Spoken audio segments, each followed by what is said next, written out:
एकजुट होंगे भाई। इंडी गठबंधन की पार्टियों की रणनीति देखकर ही माथा पीट लेंगे। जैसे आम आदमी पार्टी को देखिए, जो नेता जेल में है उन्हें भी आम आदमी पार्टी ने स्टार प्रचारक बना दिया है। गुजरात में चुनाव प्रचार के लिए आज आम आदमी पार्टी ने स्टार प्रचारकों की लिस्ट जारी की है। अब कमाल की बात सुनिए, आम आदमी पार्टी के स्टार प्रचारकों की लिस्ट में सबसे ऊपर अरविंद केजरीवाल का नाम है, जो इस वक्त तिहाड़ जेल में है और उनके जल्द बाहर आने की अभी कोई उम्मीद भी नहीं दिख रही। बॉस जेल में है, प्रचार कैसे करेंगे? जेल में कुछ करेंगे और आम आदमी पार्टी गुजरात में जीतेगी क्या? फिर भी पार्टी ने उनका नाम स्टार प्रचारकों की लिस्ट में रखा है। गुजरात में 7 मई को चुनाव है, हो सकता है कि गुजरात का चुनाव निकल जाए और अरविंद केजरीवाल का नाम सिर्फ कागजों पर ही लिखा रह जाए। कमाल की बात यह भी कि इस लिस्ट में मनीष सिसोदिया और सत्येंद्र जैन का भी नाम है। ये दोनों भी इस वक्त तिहाड़ जेल में बंद हैं। सबसे गजब की बात यह है कि 40 नामों वाली स्टार प्रचारक की लिस्ट में दूसरे नंबर पर अरविंद केजरीवाल की पत्नी सुनीता केजरीवाल का नाम है। यह पहली बार होगा कि सुनीता केजरीवाल पार्टी के किसी प्रत्याशी के लिए चुनाव प्रचार करेंगी। यानी पार्टी में नंबर 2 कौन है, अब यह कागज पर लिखकर आ गया है। सुनीता केजरीवाल नंबर 2 पर है।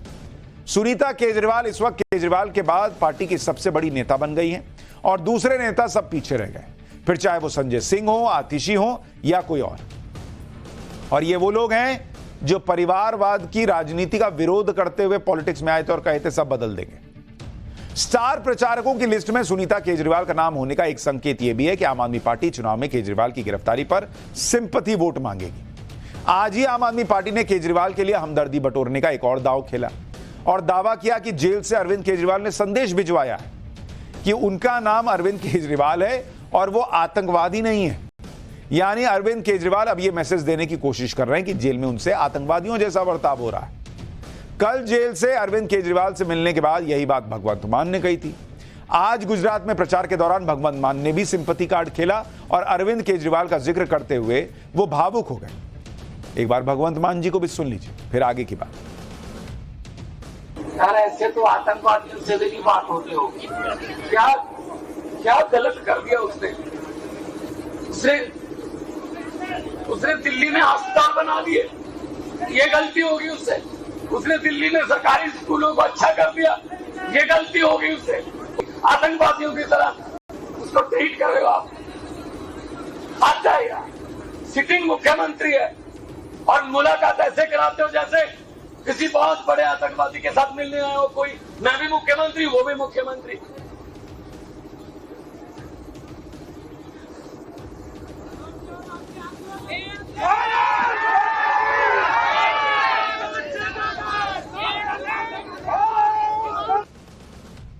इधर इंडी गठबंधन की पार्टियां अपना अपना फैलाया रायता समेट रही हैं, उधर बीजेपी लिस्ट पर लिस्ट जारी कर रही है। बीजेपी की नई लिस्ट आई है जिसमें 7 सीटों पर उम्मीदवारों के नाम का ऐलान किया गया है। इन 7 सीटों में यूपी की 2 सीटें हैं और इन दोनों सीटों पर बीजेपी ने इस बार कैंडिडेट बदल दिए। ये 2 सीटें हैं देवरिया और फिरोजाबाद। देवरिया में बीजेपी ने शशांक मणि त्रिपाठी को टिकट दिया है। मौजूदा सांसद रमापति राम त्रिपाठी का टिकट काट दिया गया है। 2019 के चुनाव में देवरिया में बीजेपी करीब 2.5 लाख वोट से जीती थी। फिरोजाबाद सीट पर बीजेपी ने ठाकुर विश्वदीप सिंह को टिकट दिया है और मौजूदा सांसद चंद्रसेन जादौन का टिकट कटा है। 2019 में फिरोजाबाद में बीजेपी करीब 29,000 वोट से जीती थी। यानी दोनों बड़े अंतर से जीतने वाली सीटों पर कैंडिडेट बदल दिए गए। इसमें फिरोजाबाद की सीट इसलिए अहम है क्योंकि यहां से अखिलेश यादव के परिवार के अक्षय यादव चुनाव लड़ रहे हैं, जो राम गोपाल यादव के बेटे हैं। अब फिरोजाबाद सीट पर समाजवादी पार्टी से अक्षय यादव और बीजेपी से ठाकुर विश्वदीप सिंह के बीच मुकाबला होगा।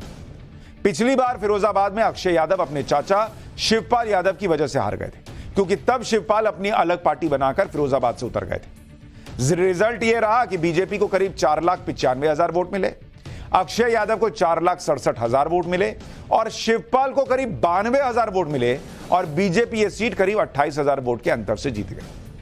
लेकिन इस बार समाजवादी पार्टी को थोड़ी उम्मीद होगी, क्योंकि इस बार शिवपाल यादव समाजवादी पार्टी के साथ हैं और बीजेपी ने भी अपना कैंडिडेट बदल दिया है। फिरोजाबाद तो मुलायम परिवार का गढ़ रहा है। वहां से अखिलेश यादव, डिंपल यादव चुनाव लड़ चुके हैं। लेकिन मुलायम परिवार का सबसे बड़ा गढ़ तो मैनपुरी है, जहां से 1996 से अब तक मुलायम परिवार ही चुनाव लड़ता रहा है और जीतता रहा है, फिर चाहे किसी की लहर रही हो। मैनपुरी से मुलायम सिंह यादव सांसद बनते थे। मुलायम सिंह के जाने के बाद अखिलेश की पत्नी डिंपल मैनपुरी से सांसद हैं और वही मैनपुरी से इस बार चुनाव भी लड़ रही हैं। आज डिंपल यादव ने मैनपुरी से नॉमिनेशन भरा। नॉमिनेशन के वक्त पूरा मुलायम परिवार मैनपुरी में मौजूद था। अखिलेश यादव, चाचा शिवपाल यादव, रामगोपाल यादव सब पहुंचे हुए थे। नॉमिनेशन के लिए सैफई में अपने घर से निकलने के बाद डिंपल यादव ने मुलायम सिंह यादव की समाधि पर फूल भी चढ़ाए। डिंपल यादव ने नॉमिनेशन से पहले मुलायम सिंह यादव को याद किया। वहीं अखिलेश यादव भी मैनपुरी सीट से अपने पिता मुलायम सिंह यादव का कनेक्शन बताने से नहीं चूके। पहले अखिलेश यादव को सुनिए, फिर बताता हूं कि मैनपुरी भले ही मुलायम परिवार का गढ़ हो, लेकिन यहां भी उनके लिए एक नई टेंशन खड़ी हो गई है। नेताजी के ना रहने पे भी नेताजी को याद कर करके एक एक वोट डाल करके 3 लाख के लगभग पार्टी को जिताने का काम किया था। जहां ये मैनपुरी की जनता रिकॉर्ड मतों से जिताने जा रही है, वहीं मैनपुरी का रिकॉर्ड मतों से जीतने के बाद मैनपुरी का मान सम्मान का चुनाव भी यहां की जनता समझ रही है। मैनपुरी सीट को लेकर अखिलेश को कॉन्फिडेंस होगा कि भाई ये सीट तो उनकी पत्नी डिंपल यादव निकाल ही लेंगे, लेकिन मैनपुरी में आज तक समाजवादी पार्टी एक बार भी नहीं हारी। खुद 3 बार तो मुलायम सिंह यादव सांसद रहे। मुलायम के बाद उपचुनाव में मैनपुरी से डिंपल यादव जीती। उपचुनाव में डिंपल की जीत का अंतर 2,88,000 वोट भी रहा। लेकिन अखिलेश को मैनपुरी में भी टेंशन इसलिए होगी क्योंकि अचानक मायावती की पार्टी बीएसपी ने मैनपुरी सीट पर अपना कैंडिडेट बदल दिया। बीएसपी ने मैनपुरी से शिवप्रसाद यादव को टिकट दे दिया है। पहले मायावती ने यहां पर गुलशन शाक्य को कैंडिडेट बनाया था। यादव कैंडिडेट उतारने से अखिलेश और डिंपल के साथ मायावती ने खेल कर दिया है, यह चर्चा बढ़ गई है। मैनपुरी में मायावती ने यादव कैंडिडेट उतारकर कैसे अखिलेश की परेशानी बढ़ा दी है, आपको मैनपुरी के जातिगत समीकरण से समझ में आएगा। जिस मैनपुरी सीट की हम बात कर रहे हैं, वहां पर मैनपुरी इस सीट पर गणित क्या है? यहां पर यादव वोटर जो है वो करीब 3.5 लाख है। 3.5 लाख, 3.5 लाख यादव वोटर है मैनपुरी के अंदर, और ठाकुर वोटर जो है वो करीब 1.5 लाख, 1.5 लाख। शाक्य वोटर है 1,60,000, 1.6 लाख। जाटव जो है वो 1,40,000, और ब्राह्मण जो है वो है 1,20,000। और अगर आप देखेंगे लोधी और मुस्लिम, लोधी और मुस्लिम ये दोनों 1-1 लाख हैं। 1 लाख, 1 लाख, ये है मैनपुरी का जातिगत गणित।